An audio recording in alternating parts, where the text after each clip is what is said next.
Hello everyone and welcome to a badge tutorial. Today we're showing you how to make your badge game more advanced. This is part 2. Part 1, I kind of told you a little bit, but I decided, there's a lot of other things you can do to make your badge game more advanced and better in general. And I decided to bring you that. So anyways, let's get started. There's a few things you should know and do. Okay, so number 1 is do not make bigger fonts. Like if you're trying to make a logo, don't make it out of letters. That just doesn't look good. And it may look kind of cool, but it doesn't look professional out of letters. Use actual pieces of letters, I guess you could say. They use like blocks and build that up. You can find different fonts. There's a lot of games that even have it in it. You can just take it from. So you can just do that. 2, test out code which you're not sure about. Test out code you're not sure about. And the reason I want to do this is basically for the bugs. You don't want the game to crash. And you can use command prompt. I made my own program. It says i7 bot and it opens up. It's basically like command prompt. You can test out codes. And it's pretty useful. So anyways, you want to test out your code and make sure that everything works and everything. Yeah, like I said, it's basically about it. You want to make sure that your code works. You want to make sure that everything is up to date and everything is running smoothly. Especially if you're using other programs that runs correctly, or it'll just be bad. People won't want to play it anymore. The next thing is, if a person dies in a game, and I'm just going to put that out because it's the only thing, kind of. If a person dies in a game, do not make them delete all their progress, and do not close up the game on them. Maybe send them back to the main menu. And, like in my game, they lose all their experience points, which they can use to buy items and stuff. And that's basically something in Terraria, you only use all your coins. And I know in a different game mode you can lose all your stuff, but it's just considering easy. In Minecraft, all your items drop, but you do not lose them. If you find them for a 5-minute period, you can get them back. And there's other games which you probably would use your progress. Mostly in botch games, you can lose your all your stuff, all your progress. And people hate that. Even if you saved your game, to go back to a previous point, people hate that. People just will kill you on that. So just don't do that. Yeah. Next thing is make your game as fun as possible. Make as many outlets. Oh, I don't know how you spell that, but make as many different things as you can. Again, I say the last video, make color changes. That's something that can make the game seem a lot better. Use area levels, as in the last video. Cheat codes.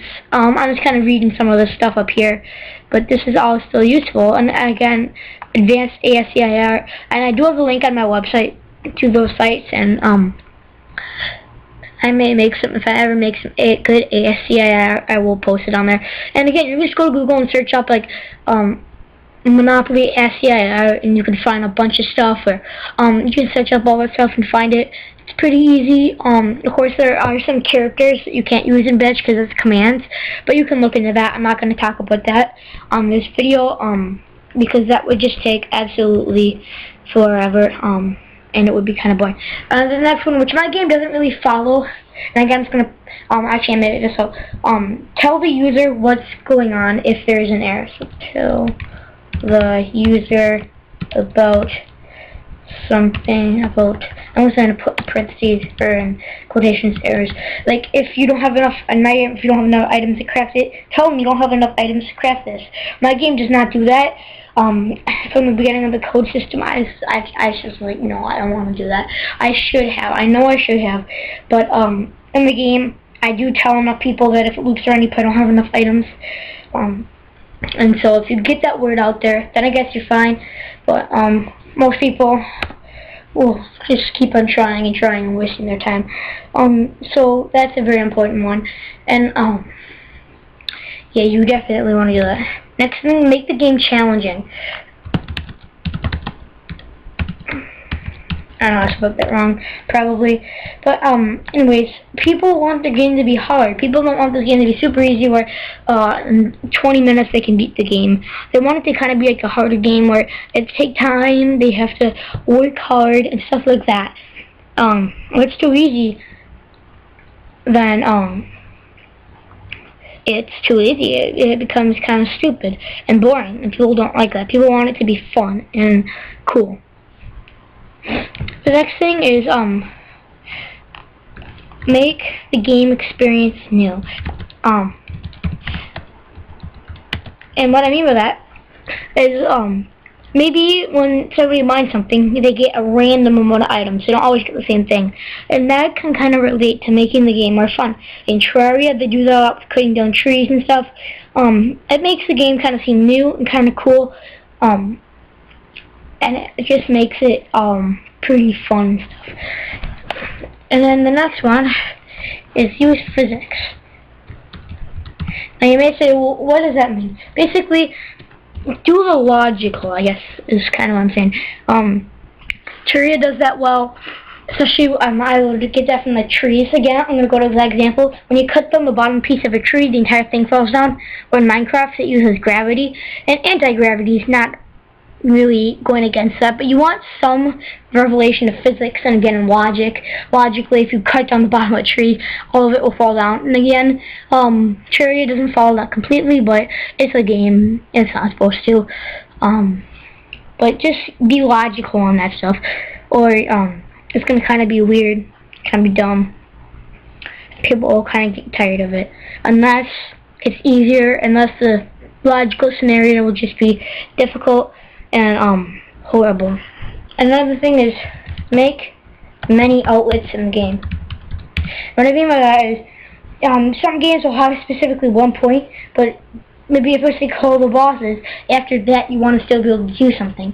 Maybe it's to be able to build stuff, like in Minecraft and in Terraria. If you kill all the bosses, it doesn't matter, you can still build stuff, and that is what's fun about it. You can still build stuff, and it doesn't take away from the game. Batch games, that's harder, because building code, the code to make things actually build in the world is kind of hard. It is quite difficult, but you can still do it. It is quite possible if you actually try. So, I would definitely suggest just trying to do that, although, it would be quite difficult. You want specific outlets where your, game kind of just, you have other things you can do just besides this one purpose. In some games, that's okay. In some games, because the purpose is difficult enough, but even then you can still do other things while trying to serve that purpose. Does that make sense? Like in Minecraft, for instance, while you're working to kill the Ender Dragon, you can do tons of other things, and you can kind of flow off of those, and it is quite fun, and it makes the game more exciting and cooler, and just interesting in general. So, I guess that's about all we have for you today. Of course, if you follow all these tips, you should have a pretty awesome batch game, and you will be pretty happy with your batch games, and so will the people as they play. And you will see that many people will play the game, many people will say, hey, that's pretty cool, and I want to play it. So anyways, thanks for watching, and I will see you guys later.